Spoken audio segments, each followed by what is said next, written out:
Noida international airport और उत्तराखंड परिवहन निगम ने क्षेत्रीय कनेक्टिविटी को बढ़ावा देने के लिए एक समझौते पर हस्ताक्षर किए हैं। इस समझौते के तहत NIA की व्यावसायिक शुरुआत के साथ ही देहरादून, ऋषिकेश, हरिद्वार और हल्द्वानी समेत उत्तराखंड के प्रमुख शहरों के लिए सीधी बसें संचालित की जाएंगी। योगी सरकार ने ग्रेटर नोएडा अथॉरिटी के मास्टर प्लान 2041 को मंजूरी दे दी है। इस बार औद्योगिक विकास के लिए अधिकतम 25.4% जमीन आरक्षित की गई है। बेहतर कनेक्टिविटी के लिए नोएडा इंटरनेशनल एयरपोर्ट को मेट्रो ट्रेन और एक्सप्रेसवे से जोड़ा जाएगा। ग्रेटर नोएडा की आबादी 2041 तक 40 लाख होने का अनुमान है। नोएडा में एक निजी स्कूल के स्विमिंग पूल की दीवार गिरने से 2 मजदूरों की मौत हो गई और एक घायल हो गया। हादसा सूरजपुर कोतवाली क्षेत्र में हुआ। घायलों को अस्पताल में भर्ती कराया गया है। पुलिस ने आरोपी ठेकेदार को हिरासत में ले लिया है। यमुना प्राधिकरण क्षेत्र में बिल्डर परियोजनाओं के 2170 खरीदारों को अगले 3 महीने में अपने फ्लैट का मालिकाना हक मिल जाएगा। अमिताभ कांत समिति की सिफारिशें लागू होने के बाद से अब तक 2200 खरीदारों को फ्लैटों का मालिकाना हक मिल चुका है। मिस्र में आयोजित पावर लिफ्टिंग विश्व कप में नोएडा के मेहर सिंह ने रजत पदक जीता। मेहर ने 48 किलोग्राम भार वर्ग में 115 किलोग्राम वजन उठाकर दूसरा स्थान हासिल किया। ग्रेटर नोएडा वेस्ट की महागुण मंत्रा वन सोसाइटी के निवासियों ने रजिस्ट्रेशन की मांग को लेकर बिल्डर के खिलाफ प्रदर्शन किया। आरोप है कि 2 साल से रजिस्ट्रेशन प्रक्रिया बंद है। कई बार शिकायत की जा चुकी है, लेकिन कोई सुनवाई नहीं हुई। इकोटेक 3 कोतवाली पुलिस ने 2 किलो 200 ग्राम गांजा के साथ 2 तस्करों को गिरफ्तार किया है। गश्त के दौरान पुलिस को 2 युवक संदिग्ध लगे और उनकी तलाशी ली गई। पुलिस ने दोनों आरोपियों को गिरफ्तार कर कोर्ट में पेश किया, जहां से उन्हें जेल भेज दिया गया। दादरी में लक्ष्मी एक्सप्रेस की चेन खींचकर रोकने वाले 2 लोगों को RPF ने गिरफ्तार किया है। पूछताछ में उन्होंने बताया कि उनके परिवार के सदस्यों की ट्रेन छूट गई थी, इसलिए उन्होंने चेन खींचकर ट्रेन रोकी।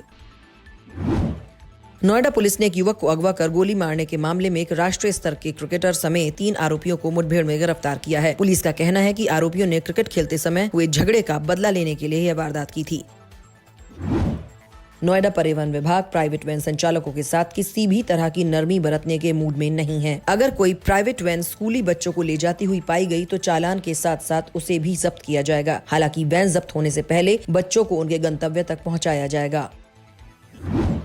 ग्रेटर नोएडा वेस्ट के 4 मूर्ति से ग्रेटर नोएडा के सिरसा गोल चक्कर तक 130 मीटर की सड़क की सर्विस रोड की चौड़ाई 7 से बढ़ाकर 10.5 मीटर की जाएगी। इससे 2 लेन की सर्विस रोड 3 लेन की हो जाएगी। इससे सेक्टर वासियों के साथ साथ आसपास के गाँव के लाखों लोगों को फायदा होगा।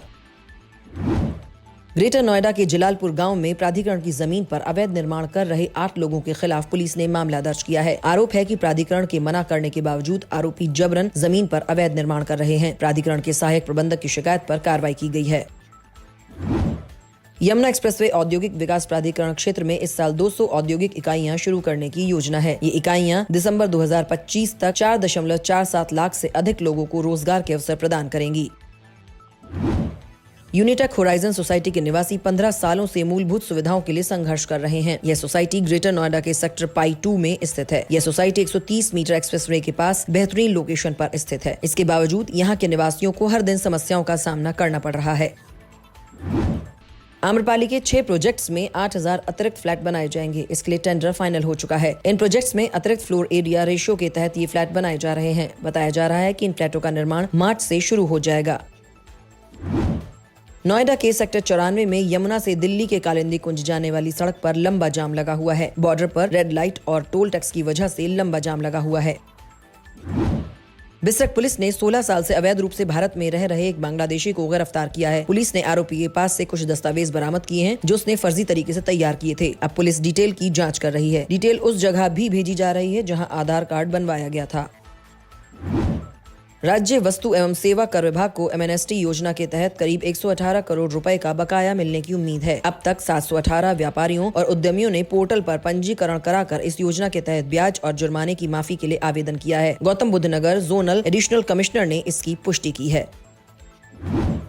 यूनिटेक के 1089 घर खरीदार अभी भी अपने रिफंड का इंतजार कर रहे हैं। बिल्डर ने खरीदारों से फ्लैट के कब्जे और रिफंड में से किसी एक को चुनने को कहा था। चुनने की आखिरी तारीख 31 दिसंबर को खत्म हो गई। ऐसे में यूनिटेक बोर्ड जल्द ही रिफंड समेत आगे की प्रक्रिया पर फैसला लेगा।